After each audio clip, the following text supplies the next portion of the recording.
Hey guys, कैसे हैं आप लोग।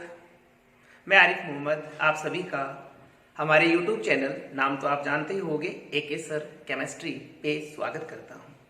आज हम फिजिकल केमिस्ट्री का एक इम्पोर्टेंट टॉपिक शुरू करने जा रहे हैं, इलेक्ट्रोकेमिस्ट्री। ये topic competition exam, NEET, IIT, JEE mains की रिस्पेक्ट में बात करें या 12th बोर्ड की रिस्पेक्ट में बात करें, दोनों के लिए ही बहुत ही इम्पोर्टेंट है। इसलिए गाइस, ईयरफोन लगा लीजिए और कॉपी पेन लेके बैठिए और बने रहिए हमारे साथ। तो शुरू करते हैं आज का टॉपिक, इलेक्ट्रोकेमिस्ट्री। सबसे पहले बात करते हैं कि इलेक्ट्रोकेमिस्ट्री है क्या, वैद्युत रसायन है क्या। देखिए, दो प्रकार की एनर्जी की बात करेंगे। फर्स्ट टाइप है chemical energy, okay. Second energy है electrical energy. Chemical energy, electrical energy, okay. देखिए, रासायनिक ऊर्जा, विद्युत ऊर्जा। तो इलेक्ट्रोकेमिस्ट्री, विद्युत रसायन, वह ब्रांच है जिसमें केमिकल एनर्जी और इलेक्ट्रिकल एनर्जी के कन्वर्जन की, रूपांतरण की बात की जाती है। इन दोनों ऊर्जाओं के परस्पर रूपांतरणों का अध्ययन, परस्पर कन्वर्जन का स्टडी इस इलेक्ट्रोकेमिस्ट्री ब्रांच में करते हैं। इलेक्ट्रोकेमिस्ट्री में जो एक मुख्य रूप से टर्म पढ़ी जाती है, सेल। सेल क्या होता है? सेल ही वह डिवाइस है जो केमिकल एनर्जी को इलेक्ट्रिकल एनर्जी में कन्वर्ट कर सकती है और इलेक्ट्रिकल एनर्जी को केमिकल एनर्जी में कन्वर्ट कर सकती है। तो उसी के लिए हमारा जो नेक्स्ट टॉपिक है वह है सेल। सेल कितनी प्रकार के होते हैं, बात करते हैं। सेल दो प्रकार के होते हैं, इलेक्ट्रोकेमिकल सेल जिसे विद्युत रासायनिक सेल कहते हैं, और दूसरा है इलेक्ट्रोलाइटिक सेल जिसे विद्युत अपघटनी सेल कहते हैं। विद्युत रासायनिक सेल और विद्युत अपघटनी सेल में डिफरेंस क्या है, इनमें अंतर क्या है, तो उसकी हम बात कर लेते हैं। ये सेल क्या कार्य करता है, इस सेल के द्वारा क्या कार्य किया जाता है, उसकी बात करें पहले हम। देखिए, इलेक्ट्रोकेमिकल सेल केमिकल एनर्जी, रासायनिक ऊर्जा को किस में बदल देता है? इलेक्ट्रिकल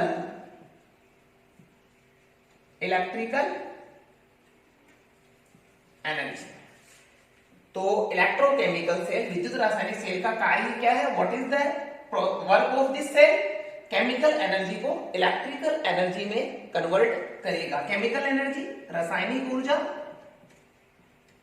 रासायनिक ऊर्जा, और इलेक्ट्रिकल एनर्जी वैद्युत ऊर्जा, वैद्युत ऊर्जा, ठीक है। तो इलेक्ट्रोकेमिकल सेल क्या करने वाला हमने देख लिया। सेकंड सेल है इलेक्ट्रोलाइटिक सेल, विद्युत अपघटनी सेल। इसका क्या काम है? तो जस्ट इसका ऑपोजिट। यहां पे केमिकल एनर्जी इलेक्ट्रिकल में कन्वर्ट हो रही है, तो इसका ऑपोजिट क्या हो जाएगा? Electrical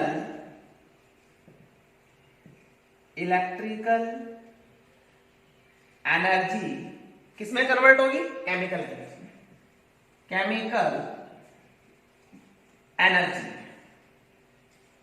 okay. यानी वैद्युत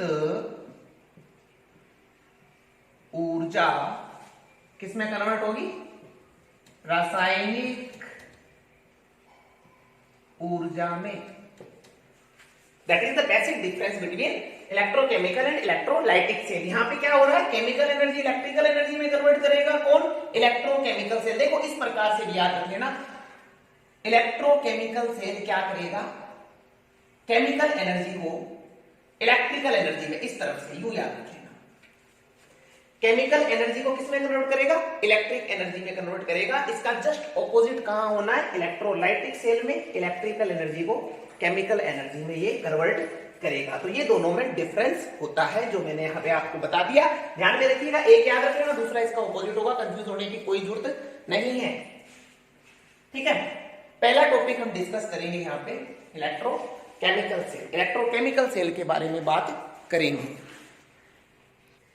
इलेक्ट्रोकेमिकल सेल को गैल्वेनिक सेल, वोल्टाइक सेल, के नाम से भी जाना जाता है और इसी इलेक्ट्रोकेमिकल सेल को हिंदी में बोल रहे हैं वैद्युत रासायनिक सेल। इसे समझने के लिए एक एक्सपेरिमेंट, कहां से इसको बनाने की जो प्रोसेस शुरू हुई उसके बारे में पता लगाने के लिए एक एक्सपेरिमेंट किया गया। क्या था एक्सपेरिमेंट, ध्यान दें।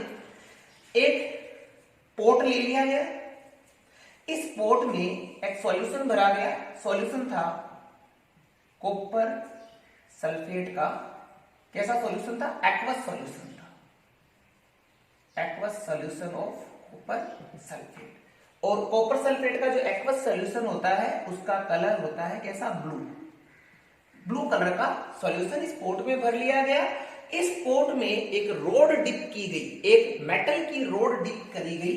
और ये मेटल की रोड किसकी बनी थी? जिंक मेटल की, जिंक रोड इसमें डीप की गई और इसको इसी कंडीशन में रख दिया गया। समय बीतता गया और जब यहां पे ऑब्जर्वेशन किए गए तो क्या क्या ऑब्जर्वेशन प्राप्त हुए उसके बारे में हम बात करते हैं कि इसमें ऑब्जर्वेशन क्या क्या मिले थे।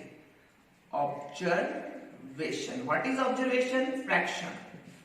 क्या क्या फ्रैक्शन इस प्रैक्टिकल से लिए गए? सिंपल सा प्रयोग था, दिख रहा होगा आपको। पोर्ट है, पोर्ट में कॉपर सल्फेट का सॉल्यूशन भर रखा है और उसमें जिंक रोड को डीप कर दिया गया है।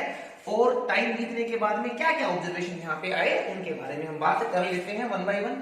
फर्स्ट ऑब्जर्वेशन क्या था? जो ब्लू सॉल्यूशन था उसका ब्लू कलर उड़ चुका था, फेड हो चुका था। ब्लू कलर फेडेड अवे, नीला रंग उड़ चुका था। First observation, blue colour faded away. Second observation क्या था? जो जिंक रोड थी, ये जो रोड आपने ले रखी है, इसका वेट, भार कम हो गया था। जिंक रोड reduces weight, यानी जिंक रोड का भार कम हो गया था। जो रोड आपको दिख रही है ना, इसका वेट क्या हो गया था? इस तरह से कम हो गया था। Second observation. थर्ड ऑब्जर्वेशन था, यहां पे एक अवक्षेप प्रेसिपिटेट भी प्राप्त हुआ था। मैं कह दूं रेड पीपीटी ऑब्टेन्ड,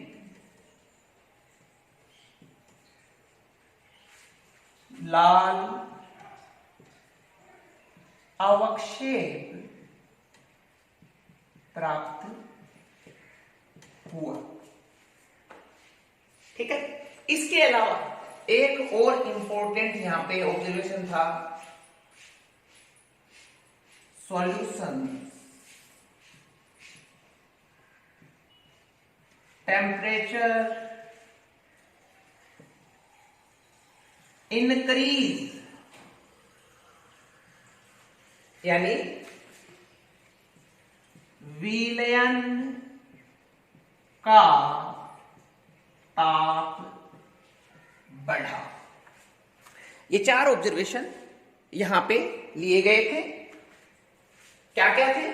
सॉल्यूशन का ब्लू कलर फेड हो गया था, नीला रंग उड़ गया था, जिंक रोड का जो वेट है वो रेड्यूस हो गया था, कम हो गया था, जिंक रोड का भार कम हो गया था, रेड पीपीटी ऑब्टेन्ड, लाल रंग का यहाँ पे अवक्षेप प्राप्त हुआ था, रेड पीपीटी अवक्षेप प्राप्त हुआ था, और सॉल्यूशन का टेम्परेचर बढ़ गया था। इसमें जब थर्मामीटर लगाकर देखा गया तो इस विलियन का सॉल्यूशन का टेम्परेचर बढ़ गया था। इन्हीं ऑब्जर्वेशन से क्या क्या रिजल्ट निकाले गए, देखिए रिजल्ट क्या क्या थे उसके बारे में हम बात करते हैं।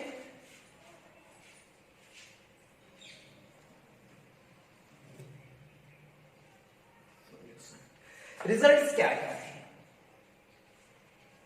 रिजल्ट पहला हमने लिखा है ब्लू कलर फेडेड अवे। तो ब्लू कलर फेडेड, यहां पे जो ब्लू कलर होता है वो Cu2 प्लस आयंस के कारण होता है। तो यहाँ पे क्या हुआ होगा, Cu2 प्लस आयंस जो यहाँ पे उपस्थित थे वो रिड्यूस हो गए होंगे, अपचयित हो गए होंगे, रिडक्ट हो गए होंगे, किसमें, वो पर परमाणु में। तो फर्स्ट जो रिजल्ट है वह था Cu2 plus 2 electrons and form C। ठीक है, ब्लू कलर फेड हो गया था।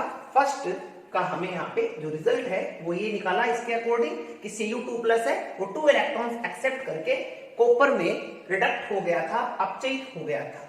ओके, सेकंड हमने लिखा है zinc rod reduces weight. Zinc rod के वेट में कमी आई, भार में कमी आई है, यानी भार में कमी आई है, इसका मतलब जिंक रोड है, यहाँ पे जो जिंक एटम्स है ये ऑक्सीडाइज हुए हैं Zn2 प्लस आयंस में और 2 इलेक्ट्रॉन रिलीज करे हैं। ठीक है, थर्ड हमने यहां पे लिखा है रेड पीपीटी ऑब्टेन। तो थर्ड का आंसर भी यही होगा कि रेड जो प्रेसिपिटेट आपको मिला है वो किसका है, कॉपर का है, तांबे का है। थर्ड, सॉल्यूशन टेम्परेचर इंक्रीज, वीरियन का टेम्परेचर इंक्रीज हुआ, इसके बारे में हम बात करते हैं। फोर्थ क्या हुआ, देखिए यहां पे जो अपन को जो ऑब्जर्वेशन हमने लिए हैं उसके अकॉर्डिंग जो रिजल्ट्स लिखे हैं वहां पे देखिए Cu2 प्लस 2 इलेक्ट्रॉन्स एक्सेप्ट कर रहा है, Zn जिंक है वो 2 इलेक्ट्रॉन्स रिलीज कर रहा है। तो यहां पे Cu2 प्लस 2 इलेक्ट्रॉन एक्सेप्ट कर रहा है, मींस यहां पे क्या हो रहा है, रिडक्शन।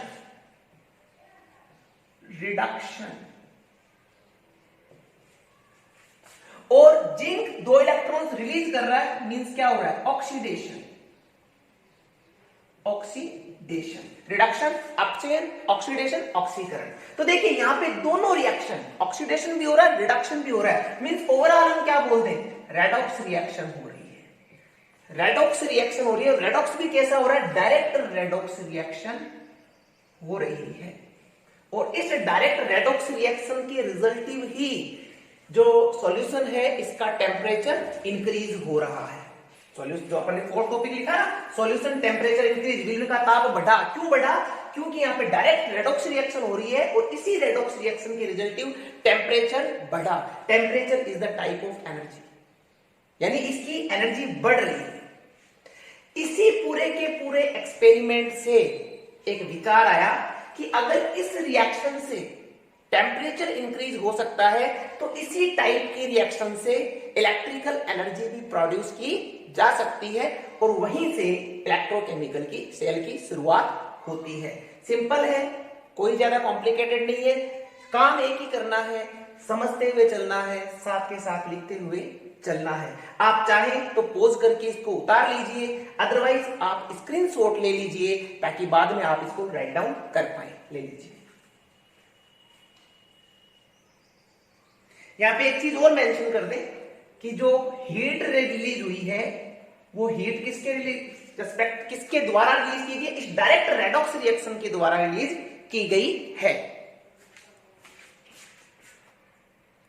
जो हमने एक्सपेरिमेंट करा है उससे रिलेटेड अगर अपन बात करें तो हम कह सकते हैं ऐसा क्यों हुआ, जिंक ऑक्सीडाइज्ड क्यों हुई, कॉपर रेड्यूस क्यों हुआ, रिडक्ट क्यों हुआ, तो उसके बारे में हम बात करें तो देखिए यहां पे जो प्रक्रम हुआ था वो क्या था, डायरेक्ट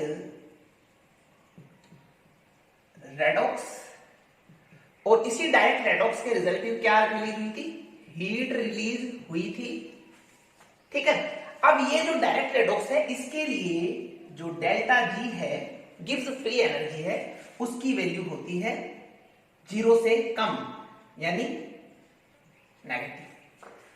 और जिनके लिए वैल्यू डेल्टा जी की वैल्यू नेगेटिव होती है वो सारे के सारे प्रोसेस क्या होते हैं, कैसे होते हैं process, spontaneous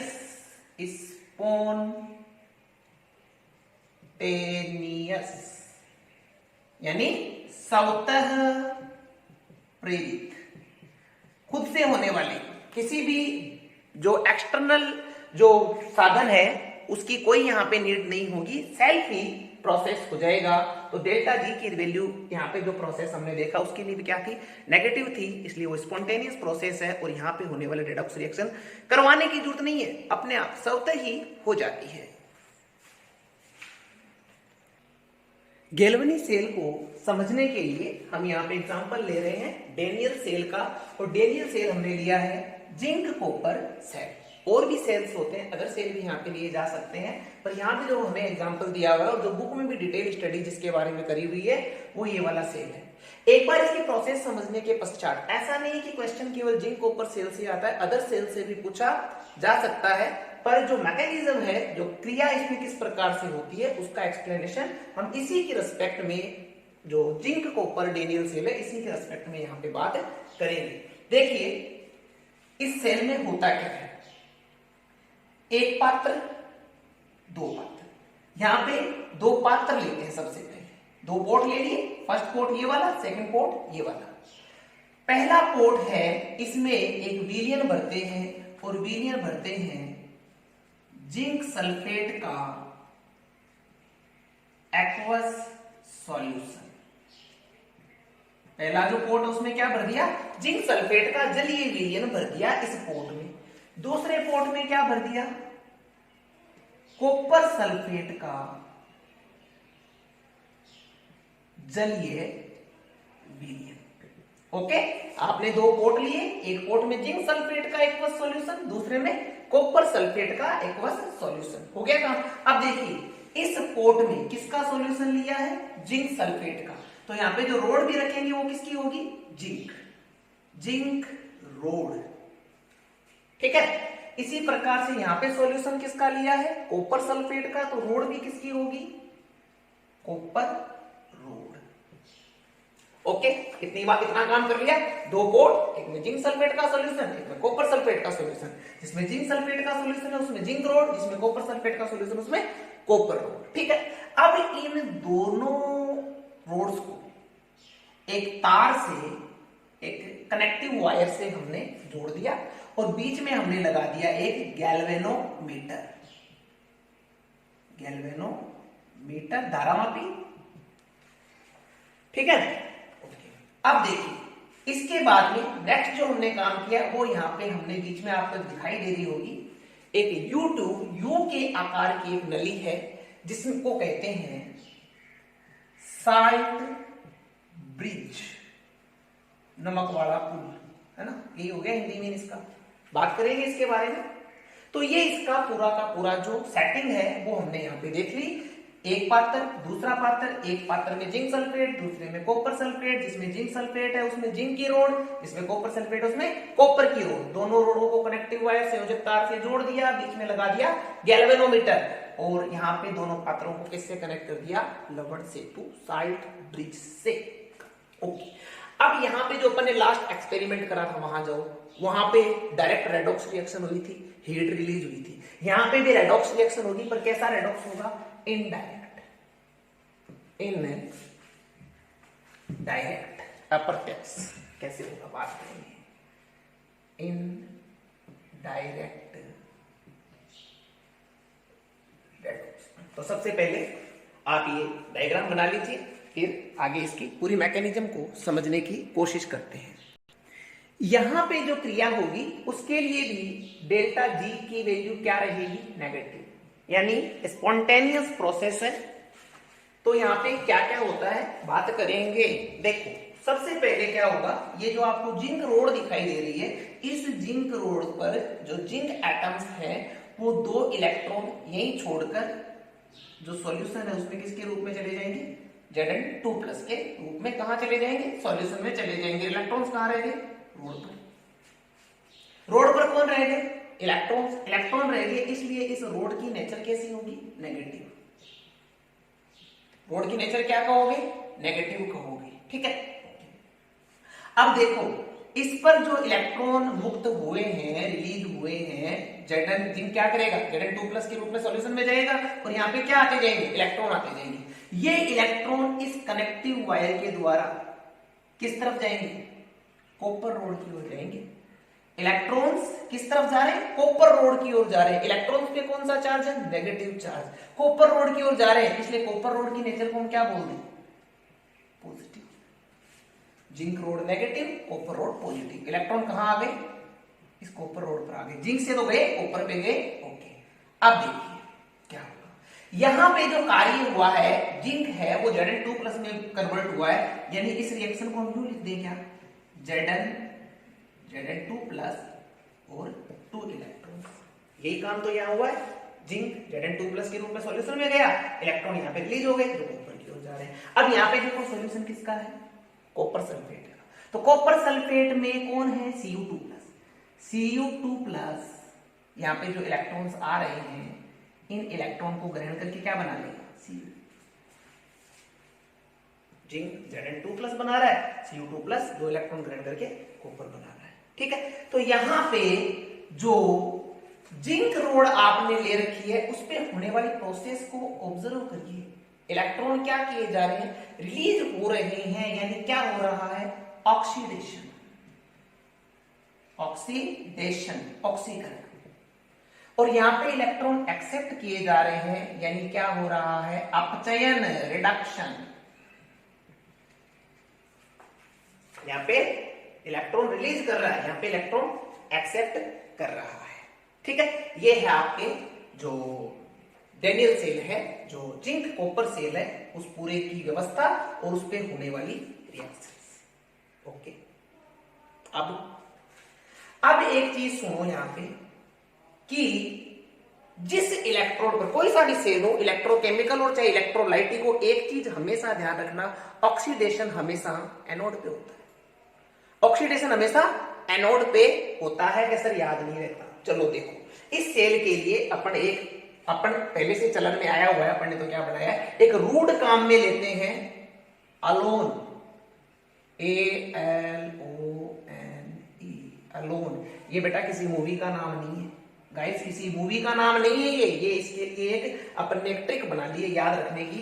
A for anode, L for left side, O for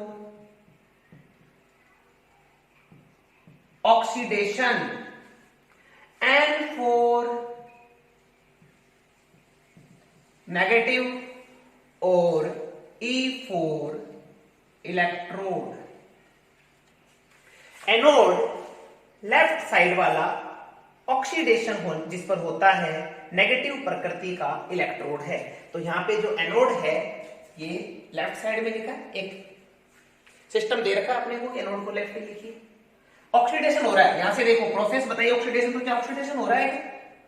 zinc यहां पे क्या कर रहा है? इलेक्ट्रॉन रिलीज कर रहा है, Zn2 प्लस के रूप में सॉल्यूशन में जा रहा है, और इलेक्ट्रॉन्स जो एक्सटर्नल सर्किट है, बाह्य परिपथ है, उसके सहारे कौन सी छड़ की ओर जा रहे हैं? कॉपर की ओर जा रहे हैं। तो ये देखो ऑक्सीडेशन हो रहा है। ऑक्सीडेशन कौन से इलेक्ट्रोड पे होगा? एनोड पे। तो इस जिंक इलेक्ट्रोड को हम क्या बोलते हैं? एनोड। हमसे पूछे इसमें एनोड कौन है? कहेंगे जिंक। क्यों है एनोड? क्योंकि इस पे ऑक्सीडेशन हो रहा है। ठीक है, इसी प्रकार से ये अगर एनोड है तो इसे आप क्या कहेंगे? कैथोड। ध्यान रखिएगा ये बात। इलेक्ट्रोकेमिकल सेल में एनोड नेगेटिव प्रकृति का होता है, ये आप लोगों को ध्यान में रखना है। एनोड अगर नेगेटिव है तो कैथोड क्या होगा? पॉजिटिव होगा। तो इन रिएक्शन को देखो, एनोड लिख दिया, anode left side oxidation, negative electrode. तो इन रिएक्शन को सेल रिएक्शन के रूप में अगर अपन प्रदर्शित करें तो कैसे कर सकते हैं? देखिए, एनोड पे ऑन एनोड क्या हो रहा है? जिंक 2 इलेक्ट्रॉन त्याग कर, रिलीज कर Zn2 प्लस का निर्माण कर रहा है। कैथोड पे क्या हो रहा है? Cathode Cu2 plus 2 electrons accept करके क्या बना रहा है? Cu बना रहा है। ये तो आ गई इलेक्ट्रोड्स पर होने वाली रिएक्शंस। एक चीज और बता दूं मैं आप लोगों को, यहां पे जो इलेक्ट्रोड बना है ना, इसको इलेक्ट्रोड भी बोल सकते हैं। इसके अलावा इसके लिए एक टर्म और काम में ले सकते हैं, half cell. Half cell, half cell, half half क्या हो गया, फुल सेल। आधे आधे सेल ने मिलकर क्या बना दिया, कंप्लीट सेल बना दिया। यानी ये वाला कौन सा, जिंक अर्ध सेल, ये कॉपर अर्ध सेल। ठीक है, इस पे क्या हो रहा है, ऑक्सीडेशन हो रहा है, इस पे क्या हो रहा है, रिडक्शन हो रहा है। तो ये एनोड पे होने वाली रिएक्शन है Zn2 प्लस 2 इलेक्ट्रॉन, ये कैथोड पे। ठीक है, अब देखिए हम लिख सकते हैं इन दोनों रिएक्शन को अगर जोड़ दें तो क्या मिल जाएगी हमें, net cell reaction. Net cell reaction. देखो सेल रिएक्शन के बारे में एक चीज आप लोग ध्यान रखना, सेल रिएक्शन में कभी भी इलेक्ट्रॉन्स प्रेजेंट नहीं होते हैं। जैसा कि यहां पे भी हम देख सकते हैं, जब हम दोनों रिएक्शन को जोड़ेंगे तो देखिए Zn का Zn, Cu2 प्लस का Cu2 प्लस, ये दो इलेक्ट्रॉन इस दो इलेक्ट्रॉन से क्या हो जाएगा, कैंसिल हो जाएगा। लिखेंगे Zn2 प्लस प्लस Cu, ये आ गई हमारे डेबियन सेल के लिए कंप्लीट सेल रिएक्शन। इसी इनडायरेक्ट रेडॉक्स के रिजल्टिव एनर्जी, जो विद्युत ऊर्जा है, इलेक्ट्रिकल एनर्जी है, वो प्रोड्यूस होगी। अब देखिए इलेक्ट्रॉन किधर जा रहे हैं, जिंक रोड से कॉपर रोड की ओर जा रहे हैं। और एक चीज नोन है, फिजिक्स में खूब पढ़ा होगा आप लोगों ने, कि जो इलेक्ट्रॉन्स की डायरेक्शन होती है उसके ऑपोजिट इलेक्ट्रिक करंट की डायरेक्शन होती है। यानी इलेक्ट्रिक करंट किधर से किधर बहेगा, कॉपर रोड से जिंक रोड की ओर। इलेक्ट्रॉन किधर से किधर बहेंगे, जिंक रोड से कॉपर रोड की ओर। किसके, एक्सटर्नल सर्किट के थ्रू, बाह्य परिपथ के सहारे। तो अब हम बात करते हैं, इलेक्ट्रोड पढ़ लिए, सारा सर्किट वगैरह पे कैसे फ्लो ऑफ इलेक्ट्रॉन होता है पढ़ लिया। अब यहाँ पे जो ये साल्ट ब्रिज लग रखा है, इसके बारे में थोड़ी सी बात हम कर लेते हैं कि साल्ट ब्रिज क्या होता है। अब हम बात कर लेते हैं साल्ट ब्रिज की, लवण सेतु की। देखिए साल्ट ब्रिज एक यू आकार की कांच की ट्यूब है, यू ट्यूब है। You tube, this is not a this you tube जिसपे आप मुझे देख रहे हो, ये वाली यू ट्यूब नहीं, एक यू शेप की ट्यूब है, कांच की बनी हुई है। इसे ही साल्ट ब्रिज कहते हैं। इस कांच की ट्यूब में क्या भरा जाता है, इस कांच की ट्यूब में अगार अगार और इसके साथ में साल्ट। जो कांच की ट्यूब, उसमें तो एक तो अगार अगार ले लेते हैं जो कि एक लसलसा पदार्थ है, जिलेटिन ले सकते हैं, और इसके साथ में साल्ट भर देते हैं। साल्ट जैसे KCl, पोटेशियम क्लोराइड भर सकते हैं, KNO3, पोटेशियम नाइट्रेट भर सकते हैं, NH4Cl, अमोनियम क्लोराइड। इस तरह के साल्ट इस ट्यूब में इनके साथ में मिक्स करके गाढ़ा पेस्ट बना के भर दिया जाता है। ठीक है, और दोनों तरफ जो ये पोर्स है, इन पर रुई की जो डाट लगा दी जाती है, जिससे कुछ मात्रा में यहां से जो आयंस है वो सर्कुलेट भी हो पाए, कंप्लीट क्लोज भी ना हो। क्या भरा, यू आकार की नली, साल्ट, और साल्ट के साथ में जिलेटिन या अगार अगार का एक गाढ़ा पेस्ट इसमें भर दिया गया है। क्यों भरा गया है, किस लिए ये काम किया गया, ध्यान दें। यहां पे इस रोड पे जिंक एटम्स Zn2 प्लस का निर्माण कर रहे हैं। तो विलियन में क्या है, सॉल्यूशन में क्या आ गया, पॉजिटिव चार्ज आयन आ गए। तो जो सॉल्यूशन है वो क्या हो गया, पॉजिटिव चार्ज हो गया। इधर Cu2 प्लस तो क्या बना रहा है, कॉपर का निर्माण कर रहा है, और सॉल्यूशन में क्या बच गए, सल्फेट आयन बच गए। सॉल्यूशन में क्या बच गए, सल्फेट आयन। तो यहाँ पे पॉजिटिव चार्ज आ गया, यहाँ नेगेटिव चार्ज आ गया। ठीक है, इसी पॉजिटिव नेगेटिव चार्ज जो यहाँ पे इलेक्ट्रोलाइट्स पे आ चुका है, इसको न्यूट्रल करने का काम साल्ट ब्रिज करता है। कैसे करता है, देखो यहाँ पे Zn2 प्लस बना, तो ये साल्ट ब्रिज मान लो KCl ले रखा है हमने, तो Zn2 प्लस बना, तो इधर से कौन जाएंगे, Cl माइनस आयन जाएंगे, और Cl माइनस आयन जाके क्या करेंगे, जिंक को न्यूट्रल कर देंगे, Zn2 प्लस को न्यूट्रल कर देंगे। ठीक है, इसी प्रकार से इधर से कौन जाएंगे, K प्लस आयन जाएंगे, और K प्लस आयन जाके क्या कर देंगे, सल्फेट को न्यूट्रल कर देंगे। ठीक है, ओके। तो यहां पे Cl माइनस Zn2 प्लस को न्यूट्रल कर देंगे, और K प्लस किसको, सल्फेट को न्यूट्रल कर देंगे। ठीक है, तो इस प्रकार से क्या करेंगे, जो हाफ सेल है उसकी न्यूट्रलिटी को यहाँ पे साल्ट ब्रिज मेंटेन रखता है, पहली चीज।